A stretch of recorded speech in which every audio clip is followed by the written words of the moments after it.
Moin Leiflü und willkommen zurück bei mir Radbot und Civ 7. Wir haben den 22.07.17 Uhr und wie wir sehen können, das nächste Civ 7 Update lässt nicht länger auf sich warten. Ich habe gedacht im Vornherein, dass das eigentlich ein ziemlich kleines Update ist und wir sehen es auch hier. The update is smaller in size, especially following the hefty list of changes from 1.22. Aber es hat's ganz schön in sich. Und ich würde sagen, wir fangen hier direkt mal an. Und zwar, ja, das ist ja dieses Blabla und Feature Spotlights. Fangen wir hier an. Age Transition Improvements. Was haben sie hier geändert? Also, wie gesagt, ihr könnt das alles auf 2k.com nachlesen. Oder ihr stoppt das Video und lest es hier weiter. Was sind diese Continuity Options? Man kann sie einstellen in den Advanced Options vor Spielbeginn. Und dann heißt es, dass jetzt, oder vorher war es ja so, dass man 100% Vermächtnisfortschritt erreicht hat und dann eng war das Zeitalter vorbei und ja, war dann eben so. Jetzt gibt es eine Warnung, 10 Runden vorher, wie auch in Civ 6 damals, bei den goldenen Zeitaltern etc. Und ja, das Spiel warnt einen vor, hier End of Age Warnings. We've added a 10 or more turn save zone at the end of age. Each age that guarantees you can finish your most critical tasks before the transition occurs. Ja, der Countdown kann dann noch erweitert werden auf 20 Runden oder komplett abgeschaltet. Wie man das halt so gerne möchte, also mehr Einstellmöglichkeiten. So kann man jeder sich ja sein Spiel so basteln, wie er lustig ist. Ja, was ist weiterhin neu?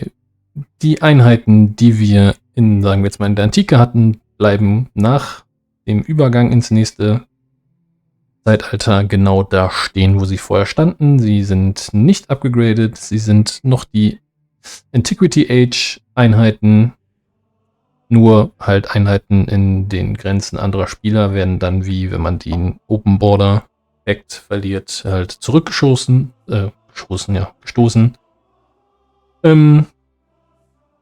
Ja, wir Schiffe und Lagerungseinheiten bleiben ebenfalls bestehen, Siedler, Migrants, wenn man sie hat, die Scouts, die Händler etc. Alles wird in das nächste Zeitalter rübergebracht. Es gibt keine Advisor Warnings für große Armeen. Ich glaube, damit ist gemeint, wenn man große Armeen hatte, die keinen, oder man zu wenig Heerführer hatte, dann gab es einen Berater, der sich da beschwert hat. Das ist noch ein entscheidender Punkt für unser Let's Play. Ja, die Age Transition wird also in dem, wie was ihr gestern gesehen habt, nicht passieren. Also erst in unserem neuesten, oder wenn wir ein neues Spiel starten, kommen die ganzen Änderungen zum Tragen. Wobei es gesagt sein muss, dass weiter oben steht, dass auch einige Änderungen übernommen werden, wenn man das Zeitalter wechselt. Und für die, die das Video gestern noch nicht gesehen haben, ein kleiner Spoiler, wir sind kurz vorm Zeitalterwechsel. Daher werden wir relativ schnell mit den neuen Änderungen spielen können. Ja, das Relationship Management ändert sich. Wir tendieren im Laufe dieser Continuity Options, also in diesen 10 Runden, sage ich jetzt mal, laufen unsere Relations alle Richtung 0, wobei gesagt werden muss, dass gute Beziehungen langsam mehr gegen 0 tendieren als die negativen. Die Begründung ist, dass man mehr Möglichkeiten hat, Hass aufzubauen, nenne ich es jetzt mal, als dass man gute Beziehungen aufbauen kann. Genau, die End of Age Warnings hatten wir gerade schon. Ja, es gibt noch ein paar andere Änderungen. Katapulte sind im Exploration Age von Anfang an verfügbar. Händler sind von Anfang an verfügbar in Exploration und Modern Age. Und die Independent Bowers werden sofort nach Start des neuen Zeitalters erscheinen und nicht erst eine Runde später. Und die Entwickler sagen, sie werden an dem Continuity Mode noch weiter arbeiten. Das ist also alles noch nicht das Endprodukt, aber ja, sind damit jetzt soweit zufrieden, dass sie es an die Öffentlichkeit bringen und ich finde, das klingt auch alles erstmal ganz gut. Man muss da nicht kritischer sein als unbedingt nötig. Ich denke, das aktuelle Age Transition war ein bisschen abrupt. Da ist so eine kleine Änderung vielleicht ganz gut. Vielleicht reicht das schon, mal schauen. Ja, ich dachte ehrlich gesagt, das wäre die größte Änderung. Wir haben endlich Auto Explorer auf unseren Scouts. Aber nicht nur auf den Scouts, sondern auch auf den Tier 2 und Tier 3 Naval Units, also nicht die ersten Schiffe in Exploration Age. Hier steht es auch, weil die dann durch den Ozeanschaden vielleicht kaputt gehen würden. Und der Moderne können das alle Schiffe außer U-Boote. Super, sie sagen, sie haben das vorher nicht eingeführt, so, mein Gott, weil sie wollten, dass man mit den Scouts spielt, mit den Abilities, dass man das alles von Anfang an vernünftig und manuell macht sozusagen und jetzt im Nachhinein Auto Explorer, weil man hat jetzt ja genug Zeit, die neuen Sachen kennenzulernen, bla bla bla. Ich halte das ehrlich gesagt für Unsinn, aber naja. Es gibt einen Munich Commander, Trung Nhi. Das ist die Schwester von Trung Trak. Ich muss mir nochmal durchlesen, wie die ausgesprochen wird. Und dazu gehen wir kurz in das Spiel. So, Freunde, da sind wir wieder. Also, ich habe hier einen kleinen Trung Trak Save gestartet. Und wir haben hier Trung Nhi. Die bekommt man, sobald man die erste Nahkampfeinheit des Zeitalters gebaut hat. Und hier ist ihr eigener Beförderungstree. Sie kann auch die normalen Sachen für Commander haben, aber sie hat hier auch ihren eigenen Trung Nhi Dschungelkampf. Plus 5 Kampfstärke für Landeinheiten in tropischen Geländern. Im tropischen Gelände. Plus 3 Schaden für heroischen Angriff. Die Mut und Tapferkeit. Plus 5 Kampfstärke für Landeinheiten im Befehlsradius in freundlichem Gebiet. Und plus 3 Schaden bei heroischen Angriffen. Plus 15 Kampfstärke für diesen Kommandanten bei der Verteidigung. Plus 3 Schaden bei heroischen Angriffen. 3 Kampfstärke für Landeinheiten im Befehlsradius, wenn mindestens 2 feindliche Einheiten angrenzen. 3 Schaden für heroische Angriffe. Plus 5 Kampfstärke gegen befestigte Bezirke für Landeinheiten im Befehlsradius. Und auch 3 Schaden für heroische Angriffe. Und plus 5 Kampfstärke bei koordinierten Angriff und gebündeltem Feuer. Das 10 Schaden bei heroischen Angriffen. Jetzt müsste man noch mal kurz wissen, was heroische Angriffe sind. Da kann den heldenhaften Sturmangriff machen, greift direkt eine Einheit an, die den gleichen Gebietstyp hat wie der Kommandant. Genau, das ist, glaube ich, der heroische Angriff. Dieser Sturmangriff, den sie noch speziell hat, um damit Einheiten auf demselben Gebiet angreifen zu können wie sie selber. Genau, das wollte ich euch nur kurz zeigen. Und ja, schauen wir weiter. Was gibt's noch? Ja, hier Gameplay, also, warte, hier sind die New Features. Genau, das hatten wir gerade. Trung Trak no longer awards 3 free promotions for First Commander. Das war ja ihre frühere Fähigkeit. Dafür kriegt sie jetzt halt Trung Nhi. In the first age of every game played alongside the first military unit. Genau, du musst die erste Militäreinheit produzieren, dann kriegst du die. Abilities Promotions gibt's durch diese ganzen Zeitalter hinweg. Ja, es gab Gameplay-Änderungen. Die Advisors wurden verbessert, sagen sie. Ich habe keine Ahnung. Ich spiele nicht wirklich viel mit den Advisors, aber okay. Nuclear Weapon Available. Die Warnung kommt wohl früher. Nicht, wenn man schon die ersten Nuklearwaffen und einen Bomber gebaut hat, etc. Ja, Age Transitions haben wir gerade drüber gesprochen. Diplomacy haben wir auch gerade schon drüber gesprochen. Die Relations steigen und fallen in diesen 10 Runden für die bis zur Age Transition. Environment ist eine leichte Änderung. Ressourcen im Ozean sind nicht mehr highlighted, wenn man mit der amerikanischen Prospektor-Einheit drüber fährt, weil die nicht nutzen konnte, sondern nur Land-Ressourcen. Buildings retain their full base yields and maintenance costs on Age Transition. Das heißt, wenn du eine Bibliothek baust oder so, die behält ihre Yields und natürlich auch die Unterhaltskosten. Alles, was sie verlieren, sind die, in Anführungsstrichen, nur, das ist natürlich der entscheidende Punkt, die Adjacencies und die Spezialeffekte, die jeweiligen Gebäude bringen, wenn sie natürlich Ne? Ist logisch. Nur wenn das Gebäude sind, wie zum Beispiel Bibliothek oder das Monument oder so, die Lagergebäude und Unique Buildings etc., die bleiben natürlich.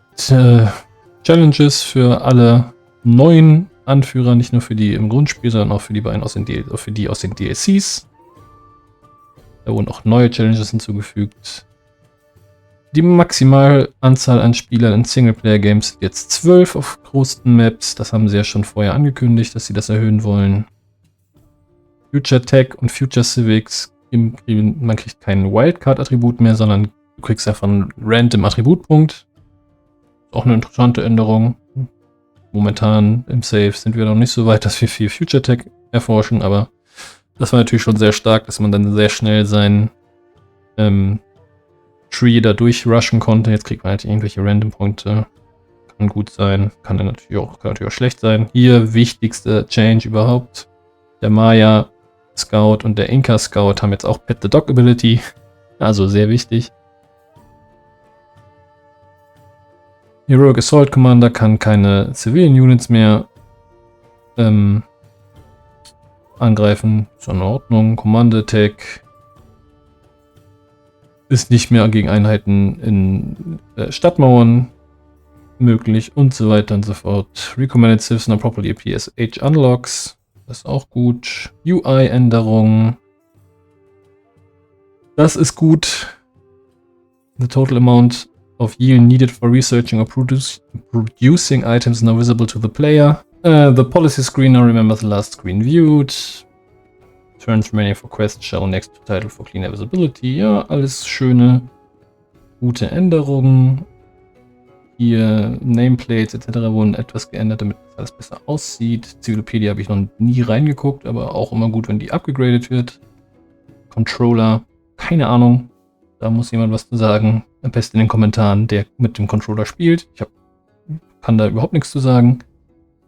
Placeholder Icons no longer appear for several Espionage Actions. Ist auch gut, hier werden also auch Icons und ja, verändert und Influence Yield Icons and Background now display correctly und so weiter und so fort. Also alles wird hübscher gemacht. Texte werden angepasst, Tooltips werden angepasst, Narrative werden angepasst, der Ton wird angepasst. Alles soweit, so gut. Wir kommen zu der Content Collection, denn zum Update 1.2.3 ist nicht nur der Patch, sondern auch der erste Teil von Civilization 7, dem DLC Right to Rule. Wir bekommen als Anführer Genghis Khan als Staaten, das habt ihr vielleicht gerade auch schon gesehen, Assyrien in der Antike und Dai Viet, ich glaube Exploration Age, das können wir gleich nochmal nachgucken, sowie die 4 Wunder hier unten, wovon das Mausoleum von Halikarnassos ja sogar ein tatsächliches Weltwunder in der Antike war. Und im September 25 kriegen wir Lakshmi Bai, das war eine, ich glaube, indische Rebellenanführerin. Und die kommt zusammen mit den Staaten Silla und Qajar. Silla ist der Südosten von Korea. War damals das größte der dort vorhandenen, also in Südkorea vorhandenen 3 Staaten. Und später wurde das dann zu einem Staat unter der Führung von dem, ich glaube, von einem nordkoreanischen Staat. Qua irgendwas. Frag mich nicht. Ich hab's nur quer gelesen, gebe ich zu. Aber irgendwie so. Und Qajar ist Persien. Das war ein Herrschergeschlecht Persiens, glaube 19. oder 18. Jahrhundert. Ich vermute, das wird ein moderner Staat. Ich bin mir nicht ganz sicher. Ja, und die Lieder etc. schauen wir uns, also den Lieder und die Länder schauen wir uns mal kurz in-game an. Ihr habt es vielleicht auch, wie gerade schon gesagt, gesehen bei dem kurzen Ausschnitt. Wir sind in Ninive. Damit haben wir gestartet als Assyrien. Das Assyrische Reich, die Schätze von Ninive, erlangt eine Technologie, wenn er zum ersten Mal eine Siedlung erobert. Das ist stark. Kodizes werden nicht durch Technologie gewährt. Wir können durch Eroberung Kodizes generieren, nachdem die Ausrichtung, zeige ich gleich, abgeschlossen ist. Wir haben eine erhöhte Produktion von Durshurakin oder Sharukin. Wir haben Magaru, das ist eine Kavallerieeinheit, einen blauen Streitwagen. Bewegt sich wie eine Einheit auf Rädern, verfügt über zusätzliche Fortbewegung, kann sich nach dem Angriff bewegen und ignoriert Kontrollzonen. Wir haben dazu wieder mal einen Heerführer, Infanterie- und Kavallerieeinheiten innerhalb seines Befehlsradius, haben +5 Kampfstärke gegen Bezirke. Dann kriegen wir ein Spezialviertel, wenn wir also die Zitadelle bauen, +3 Produktion, +2 Zufriedenheit bei Platzierung auf ebenem Gelände und +1 Produktionsnachbarschaft für Wunder. Außerdem ist das ein Befestigungsgebäude, das heißt, alle befestigten Bezirke müssen erobert werden. Das gilt also auch als Stadtmauer, die Zitadelle. Und die Königliche Bibliothek +3 Wissenschaft hat 2 Kodexplätze, wie eine normale Bibliothek. Und +1 Wissenschaftsnachbarschaft für Flüsse. Das ist gut und Wunder. Und das zusammen gibt uns das Kalu, unser Spezialviertel, gibt uns 2 Produktionen für jedes große Werk in der Siedlung. Und große Werke können wir spammen, in Anführungsstrichen, wenn wir Städte erobern. Dazu brauchen wir aber eine bestimmte Ausrichtung. Und die schauen wir uns hier einmal an. Wir haben das Virtutu, ein Siedlungslimit, die Zitadelle. Die Hauptstadt erhält +2 Kultur für jede Tech-Meisterung und das Duo Sarukin. Damit Meister, gibt einen Kodex, Wissenschaft, Befestigungsgebäude, also Stadtmauern und natürlich die Zitadelle selber. Und das Duo Sarukin ist, glaube ich, auch eine Zeit. Geht, glaube ich, auch als befestigter Bezirk, ne? Ja. Und Entschuldigung, wir kriegen einen Kodex. Und wir kriegen Kampfstärke bei Verteidigung gegen Fernkampfeinheiten. Das ist auch eine sehr coole Fähigkeit. Dann kommt das benötigte Tupsar Utu. Keine Ahnung. Es gibt einmal unseren einzigartigen Heerführer. Ich weiß nicht, warum wir den da kriegen. In Disziplin kriegen wir ihn auch. Und da kommen wir deutlich schneller hin. Die Königliche Bibliothek kriegen wir. Und wir kriegen einen Kodex, wenn wir das erste Mal eine Siedlung erobern. Bei der Meisterung kriegen wir +25 Produktion für Gebäude und Wunder mit großem Werkplatz, einen Kodex und +2 Zufriedenheit für Wissenschaftsgebäude. Das ist auch stark. Und hier gibt es wieder ein Siedlungslimit und Kampfstärke für Magaru, das ist unsere Kavallerie, wenn sich im Befehlsradius befindet. Also die kriegen schon +10 gegen Bezirke und +5 generell, wenn die in der Nähe vom Heerführer sind. Plus den anderen Boni, die der so gibt.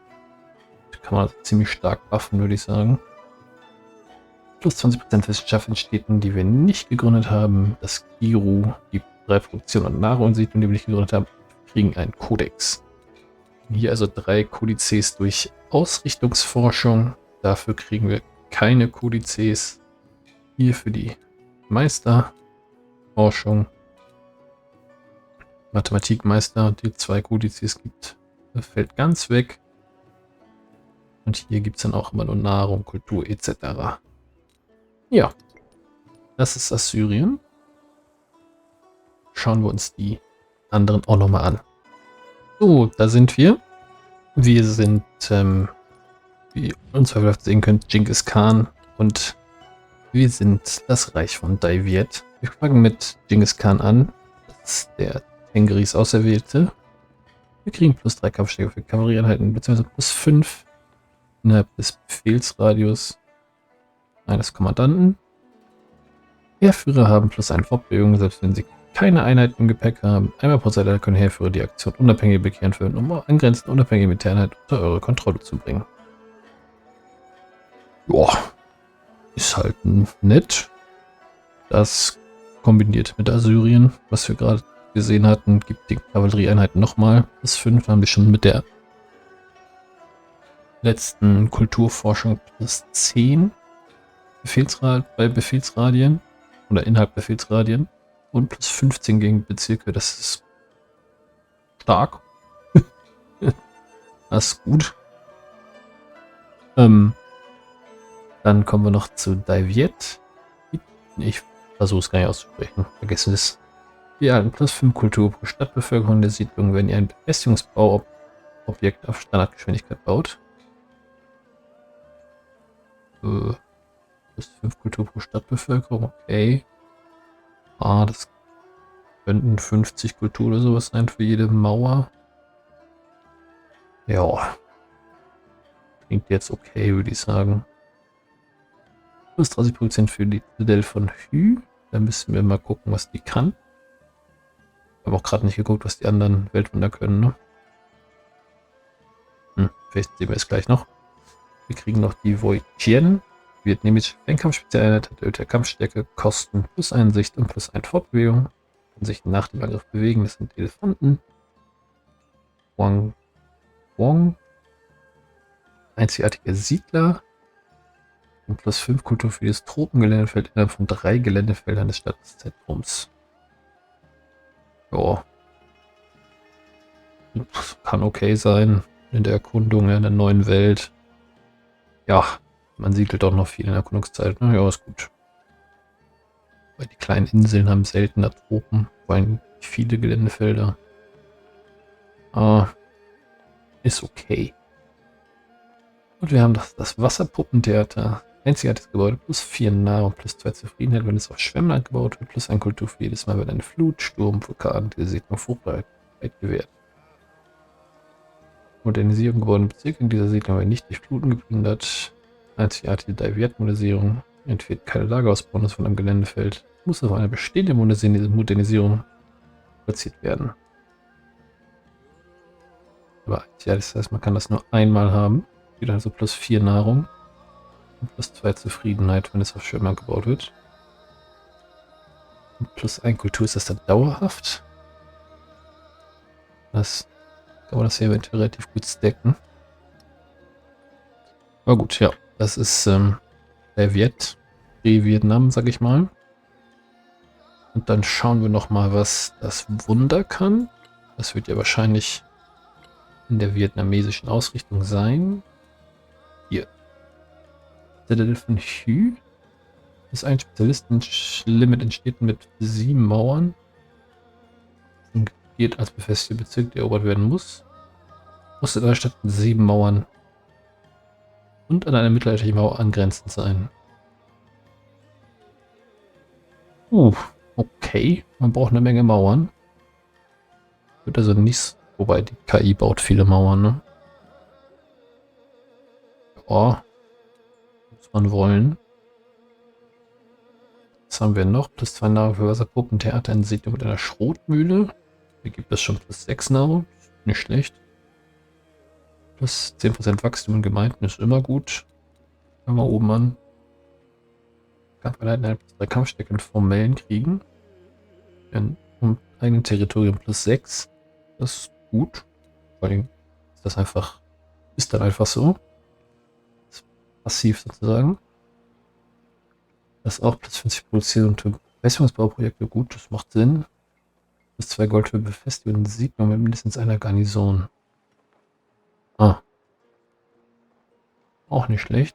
Garnison hat man, ja, zumindest in Grenzstädten meistens. Und Befestigung kann man eine ganze Menge bauen. Das kann man also gut stacken. Chunom, Kulturgebäude hat ein Kulturnachbarschaft für Tropen und kriegen eine Reliquie. Man braucht halt eine Menge Tropen, ne?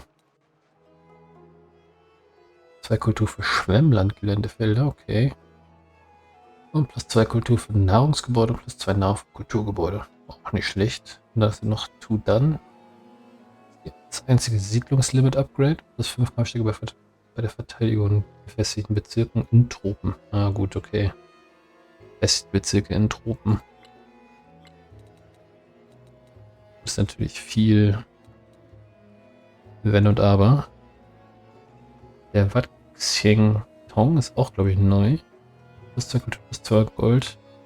Jedes Mal, wenn er ein großes Werk erhalten. Okay. Das ist stark. Das ist krass.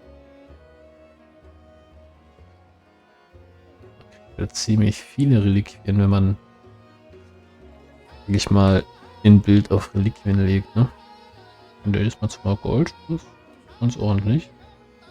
Große Bazar. Plus 2 Gold, plus 2 Ressourcenplätze. Heimat, Schatz, Ressourcengelände verhalten plus 3 Gold. Ja, kommt natürlich davon, wie viele Schatzressourcen man hat, aber ist das dann nur relevant für...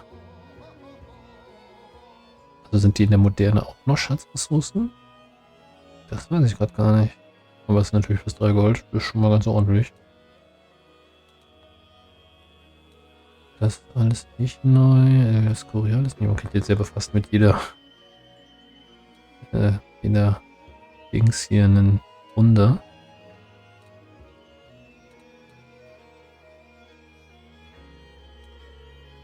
Ja, das sind... Moment mal. Citadel von Hü. Gibt es die gar nicht nochmal? Scheinbar kann die tatsächlich nur...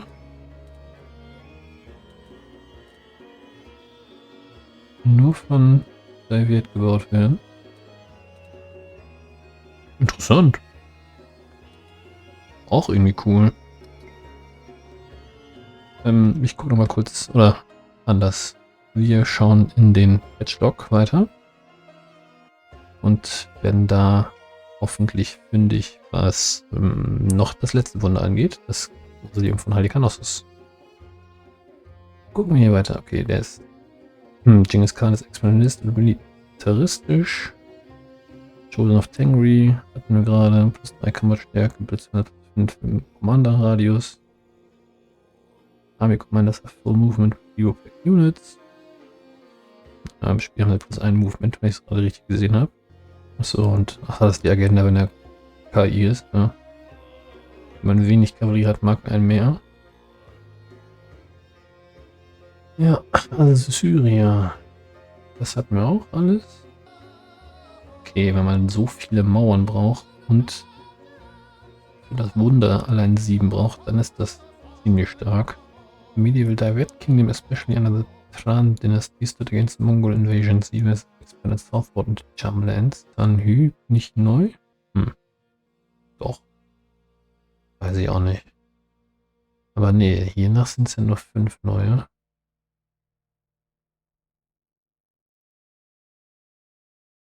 Gut, die Wunder sieht man nicht. Dann müssen wir noch mal kurz ins Spiel starten. Ja, Freunde, was soll ich sagen? Ich habe gesucht im Spiel auf der Zilopedia-Seite im Internet. Ich habe keine Infos zum Mausoleum von Halikarnassos oder zur Ubidia-Moschee.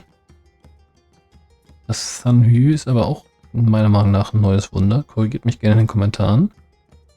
Also weiß ich nicht. Weiß ich nicht. Hab die beiden nicht gefunden. Die Moschee passt noch ganz gut zu Qajar. Gut, das Mausoleum nicht. Ja, weiß ich jetzt auch nicht. Vielleicht findet man das noch. Keine Ahnung. Ich habe da wirklich nichts zu gefunden, gerade auch in den Steam-Daten. Tja, weiß ich auch nicht. Ja, Leute. Das ist jedenfalls der Patch und das DLC. Zumindest der erste Teil. Von fehlenden Wundern abgesehen.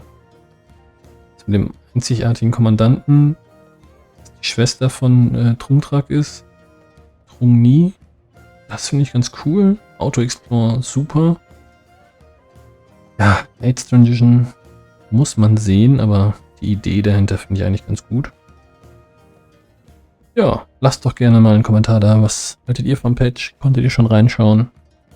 Und ansonsten lasst gerne ein Like da, einen Kommentar. Und ja, wir hören uns beim nächsten Mal. Ciao.